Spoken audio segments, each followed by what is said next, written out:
32 seconds into the flight. The 3 liquid fuel main engines soon will throttle back to 72% of rated performance down in the bucket. पिछले 2 हफ्तों से चंद्रयान 3 के Vikram lander और प्रज्ञान rover के जागने की उम्मीद में लगे हुए थे। वहीं भारत का दूसरा स्पेस मिशन सूरजयान यानी आदित्य L1 चुपचाप सूरज की तरफ अपनी राह में आगे बढ़ता जा रहा था और अब उसने एक ऐसा कमाल कर दिखाया है कि पूरी दुनिया में एक बार फिर इसरो का नाम का डंका बजने लगा है। सभी स्पेस एजेंसीज भारत के सूरजयान के लिए तालियां बजाते हुए नहीं थक रही हैं और चंद्रयान 3 के बाद एक बार फिर से सूरजयान ने हर भारतीय का सर गर्व से ऊंचा कर दिया है। तो आखिर 30 सितंबर के दिन इसरो ने आदित्य L1 का ऐसा कौन सा बटन दबाया कि इतिहास रच गया और आखिर इस वक्त भारत का यह अंतरिक्ष यान कहां है, जानने के लिए पूरा वीडियो जरूर देखिए। दोस्तों 2 सितंबर के दिन जहां एक और चंद्रयान 3 का लैंडर और रोवर चंद्रमा पर अपने रिसर्च मिशन में झंडे गाड़ रहे थे, वहीं दूसरी ओर इसरो के वैज्ञानिक अपने सूर्ययान को लॉन्च करने की तैयारी में लगे हुए थे और देखते ही देखते इसरो के बाहुबली रॉकेट PSLV ने हमारे सूरजयान को लॉन्च करते हुए धरती की निचली कक्षा में ले जाकर स्थापित कर दिया। अब यहाँ से अपने मंजिल तक पहुंचने के लिए आदित्य L1 को बिना रुके थकाने वाले लंबे सफर को तय करना था, जिसमें से पहले तो पृथ्वी के चक्कर लगाते हुए अपनी ऑर्बिट को समय समय पर बड़ा करना था और आखिर में अर्थ के स्फीयर ऑफ इन्फ्लुएंस को छोड़कर पृथ्वी से 15 लाख किलोमीटर दूर लैग्रेंज पॉइंट 1 की तरफ जाने वाला गैलेक्टिक हाईवे पकड़ना था। अब आदित्य L1 के लॉन्च के करीब 1 महीने बाद इसरो की तरफ से एक बड़ी ऐसी खबर आ रही है जो सुनकर आपका सीना गर्व से चौड़ा हो जाएगा।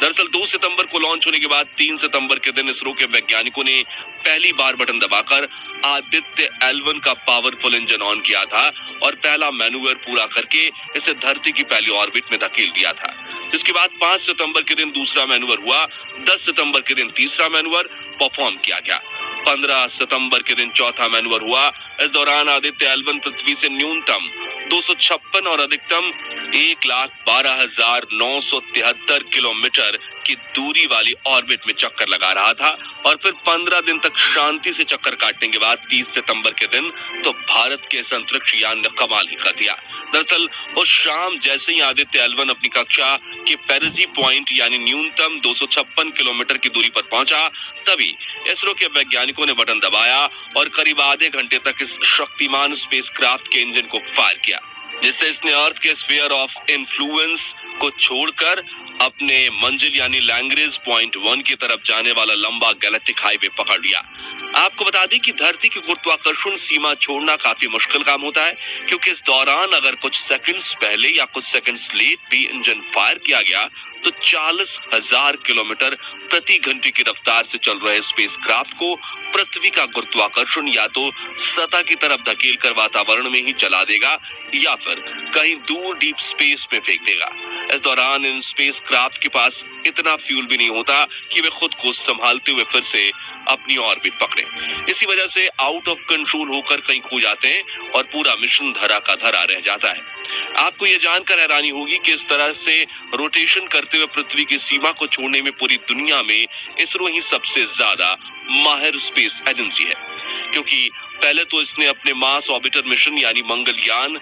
में इस तरकीब में सफलता हासिल की थी और दूसरी बार अब सूरजयान को भी धरती से दूर भेजने में सफलता मिल चुकी है। हालांकि चंद्रयान 2 और चंद्रयान 3 ने भी ऑर्बिट छोड़कर गैलेक्टिक हाईवे के सफर को किया था, लेकिन वो पृथ्वी के स्फीयर ऑफ इन्फ्लुएंस में ही चलते हुए चांद पर गए थे। ऐसे में इस बड़ी सफलता के मिलने के बाद इसरो ने ट्वीट करके बताया कि लॉन्च होने के बाद अब तक आदित्य L1 9.2 लाख किलोमीटर की दूरी तय कर चुका है और अब उसने सूरज की तरफ मौजूद लैग्रेंज पॉइंट 1 की तरफ जाने का रास्ता पकड़ लिया है। अब क्या आपके दिमाग में यह सवाल आ रहा है कि सूरजयान आखिर सूरज के कितने करीब जाने वाला है और क्या सूरजयान को सूरज जलाकर राख कर सकता है? तो आपको बता दें कि पृथ्वी से करीब 150 मिलियन किलोमीटर की दूरी पर है सूरज और इतना बड़ा लंबा सफर तय करना आसान नहीं है। हालांकि अमेरिकी स्पेस एजेंसी नासा का पार्कर सोलर प्रोब सूर्य से 7 मिलियन किलोमीटर की दूरी तक पहुंच पाया है और उसने सूर्य की 6 खौफनाक आवाजें भी रिकॉर्ड की हैं, जिसे आप डिस्क्रिप्शन में दी गई लिंक से सुन सकते हैं। खैर, भारत की बात करें तो भारत आदित्य L1 को सूर्य के इतना करीब नहीं भेजने वाला है। बल्कि इसरो ने अंतरिक्ष में एक ऐसा पॉइंट ढूंढ निकाला है जिसे हेलो ऑर्बिट में आदित्य L1 अपने अगले कई साल तक बिना फ्यूल के चक्कर काटता रहेगा और 24 घंटे 365 दिन सूर्य की ऑब्जर्वेशन कर पाएगा। जी हाँ, लैग्रेंज पॉइंट 1 नाम की इस जगह पर कोई ग्रहण नहीं लगता, इसलिए इसकी नजर हमेशा सूर्य पर बनी रहेगी। वही ये बिंदु पृथ्वी से और सूर्य के बीच टोटल डिस्टेंस के करीब 1% यानी 1.5 मिलियन किलोमीटर की दूरी पर है। यानी सूरज यान पृथ्वी से 15 लाख किलोमीटर दूर मौजूद लैग्रेंज पॉइंट 1 पर जाने वाला है और ये सफर तय करने में से करीब 4 महीनों का समय लगेगा। यानी कि 2 सितंबर को रिलीज हुआ ये यान 2 नवंबर से लेकर 5 दिसंबर के बीच में अपनी तय मंजिल पर पहुंच जाएगा, जहां से ये अपनी अगले 5 साल के रिसर्च के मिशन को शुरू करेगा। अब आप कहेंगे कि ये वहां पहुंचेगा कैसे? तो आपको बता दें कि पहले तो इसने पृथ्वी के चक्कर लगाकर स्फीयर ऑफ इन्फ्लुएंस को एग्जिट किया और लंबा गैलेक्टिक हाईवे पकड़ लिया। अब इस हाईवे पर आदित्य L1 करीब 2 महीने तक लगातार सफर करेगा और फिर L1 पॉइंट के पास पहुंचकर एक आखिरी राउंड लगाते हुए सीधा L1 पॉइंट की हेलो ऑर्बिट में प्रवेश कर लेगा, जहां ये अपना सोलर पैनल और एंटीना खोलकर अपने काम में लग जाएगा। साथियों, अब इस मिशन के लक्ष्य की बात करें तो इसका सबसे बड़ा ऑब्जेक्टिव सूर्य के कोरोना से जुड़ी मिस्ट्री को सॉल्व करना है। जैसा कि आप जानते हैं, सूर्य के केंद्र का तापमान 15 मिलियन डिग्री सेल्सियस होता है, जो सतह तक आते आते कम होते हुए 6000 डिग्री पहुंच जाता है। लेकिन आप ये जानकर अचंभा खाएंगे कि यही टेम्परेचर सूर्य के वातावरण के आखिरी हिस्से यानी कोरोना तक पहुंचते पहुंचते 2 से 3 मिलियन डिग्री सेल्सियस तक बढ़ जाता है, जिसे कोरोनल हीटिंग प्रॉब्लम कहते हैं। लेकिन आज तक कोई भी स्पेस एजेंसी इस बात का पता नहीं लगा पाई कि आखिर सूर्य का वातावरण इसकी सतह से ज्यादा गर्म क्यों हो रहा है, और इसरो का आदित्य L1 इसी रहस्य से पर्दा उठाने की कोशिश करेगा। इसके अलावा सूर्य से निकलने वाले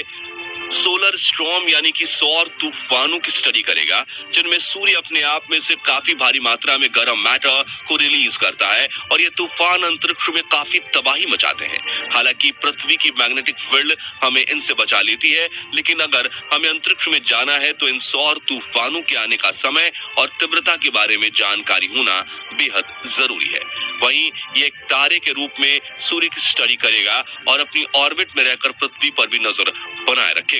इन सभी कामों के लिए इसमें 7 पेलोड्स इक्विपमेंट लगे हैं, जो इस पर लगे सोलर पैनल से ऊर्जा लेकर लगातार काम करते रहेंगे और बड़ी एंटीना की मदद से डेटा को डायरेक्ट इसरो के कमांड सेंटर फॉरवर्ड करेंगे। दोस्तों, भारत के इस मिशन को लेकर एक बड़ी खबर यह भी है कि 2 सितंबर के दिन लॉन्च होने के बाद 4 सितंबर के दिन आदित्य L1 अपने लगे कैमराज ने खुद इसकी सेल्फी ली, जिसमें इसके VELC और सूट इंस्ट्रूमेंट्स दिख रहे थे, जिन्हें अंतरिक्ष के कम ज्यादा तापमान और हानिकारक रेडिएशन से बचाने के लिए उन पर गोल्ड वाली मल्टी लेयर इंसुलेशन कोटिंग लगाई गई है। वही इसने पृथ्वी और चांद की एक साथ खूबसूरत तस्वीर भी क्लिक की है, जिसमें आप देख पाएंगे कि पृथ्वी का जो हिस्सा चमक रहा है वहां सुबह है और जो हिस्सा अंधेरे में ढका हुआ है वहां रात है। वहीं रात वाली तरफ पृथ्वी से थोड़ा दूर चमकता हुआ बिंदु जो दिख रहा है वो चांद है। तो दोस्तों, अगर आप चंद्रयान 3 की तरह सूरजयान को भी सपोर्ट करने वाले हैं तो कमेंट बॉक्स में इसरो को अपनी शुभकामनाएं जरूर दीजिए। वीडियो तो जरूर पसंद आया होगा तो जल्दी से इसे लाइक और शेयर कर दीजिए।